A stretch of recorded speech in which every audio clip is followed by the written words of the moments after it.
Ils habitent des quartiers populaires, ils ont entre 15 et 21 ans, ils sont d'origine africaine, d'Afrique subsaharienne ou d'Afrique du Nord, et c'est souvent dans le même scénario, soit une course-poursuite, soit un contrôle, et cette récurrence montre que nous sommes devant un problème structurel.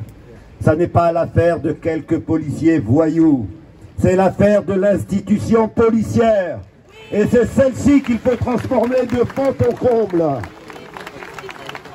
Car ces crimes, ces assassinats, ces morts qui nous endeuillent depuis tant d'années, ne sont que le résultat de toute une série de lois et de pratiques. C'est le résultat de la loi qui autorise à tuer sous prétexte de légitime défense. C'est le résultat de la création de corps spéciaux comme la BAC, qui se comportent comme de véritables cow-boys lorsqu'ils rencontrent ces jeunes. C'est le résultat des descentes dans les quartiers populaires, qui ne sont que des humiliations pour tous les jeunes qui sont dans les rues à ce moment-là. C'est le résultat de contrôles de police à répétition dans laquelle on tutoie les gens, on les humilie, dans lequel, comme disent les jeunes de nos quartiers populaires, la hogra est maître. La hogra, c'est un mot que les jeunes ont été récupérés de l'arabe de leurs parents et qui veut dire un mélange de domination et d'humiliation. C'est au cœur que ça prend lorsqu'une pratique, un regard, un tutoiement, un geste vous amène à vous considérer comme moins qu'un humain, comme rien du tout. Et c'est pour cela que vous avez des révoltes. C'est pour cela que les jeunes, lorsqu'ils croisent la police, eh bien sont dans l'hésitation entre fuir parce qu'ils ont peur et résister collectivement parce qu'ils en ont marre. C'est ça la réalité. Mais c'est aussi le résultat de politiques plus générales qui hiérarchisent notre société à partir de la couleur, qui créent des secteurs économiques entiers de surexploitation pour certaines catégories des travailleurs, trop basanés ou trop noirs.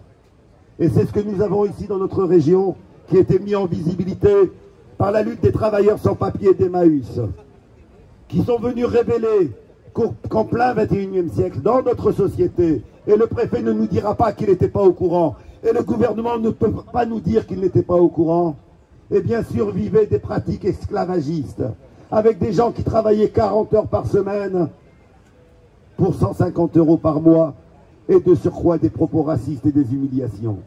Ces hommes et ces femmes, contraints d'accepter cela parce qu'ils n'avaient pas de papier et parce qu'ils pouvaient perdre leur logement, sont là depuis des années, certains depuis 7 ans, d'autres depuis 9 ans, et à Tourcoing nous avons une situation depuis 11 ans.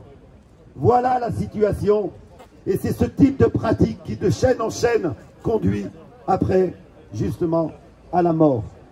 Alors nous allons donner la parole à Alix, porte-parole des grévistes de Saint-André, pour nous faire part de pourquoi elle s'est mise en lutte, comment elle a fait pour se relever.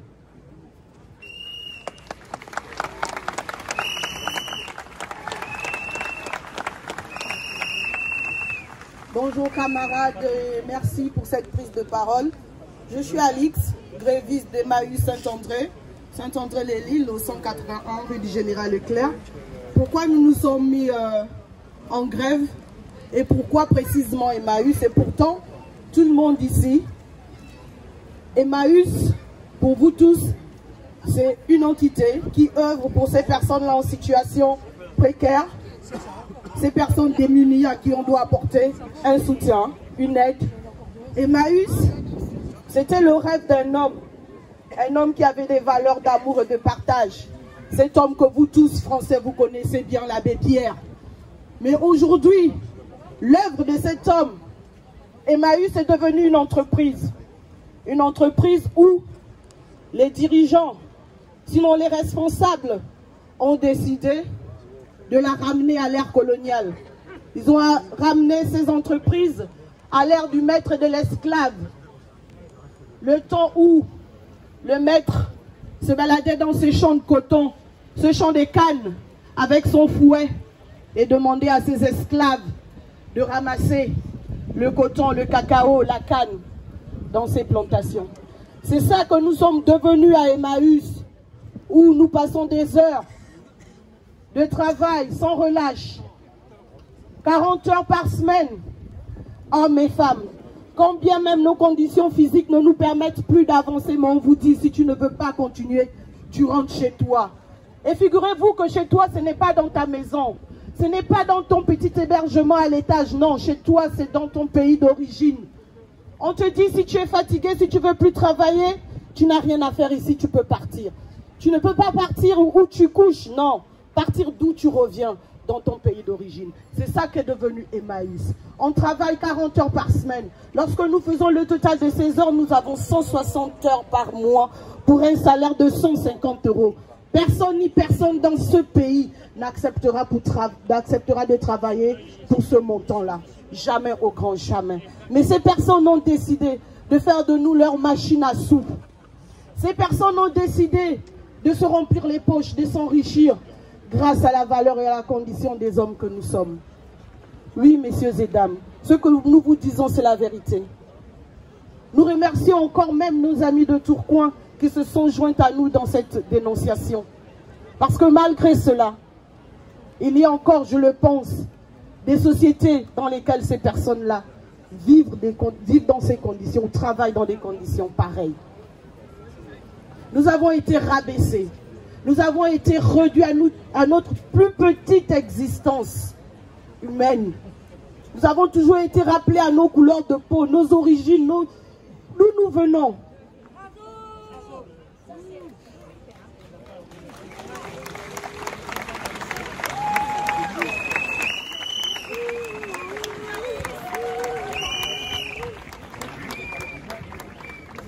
Et aujourd'hui, si nous avons décidé de crever, de faire une grève de dénonciation face à ces bourreaux, c'est parce que nous avons compris que nous valons plus que cela. Et qu'Emmaüs, il y en a marre. L'esclavage, c'est fini. Nous le disons, Emmaüs, il y en a marre. L'esclavage, c'est fini. Emmaüs, il y en a marre. L'esclavage, c'est fini. Emmaüs, il y en a marre. L'esclavage, c'est fini. Emmaüs, il y en a marre. L'esclavage, c'est fini. Emmaüs, il y en a marre. L'esclavage, c'est fini. Emmaüs, il y en a marre. L'esclavage, c'est fini. Alors, messieurs et dames, je profite de l'honneur qui m'est fait sur cette tribune d'interpeller tous les responsables d'Emmaüs, de se joindre à nous afin que cela cesse, de mettre fin à cette exploitation qu'ils ont mis en place, qu'ils se lèvent maintenant avant que cela n'atteigne les autres communautés qui leur permettent de se reconforter dans leur maison aujourd'hui. Merci.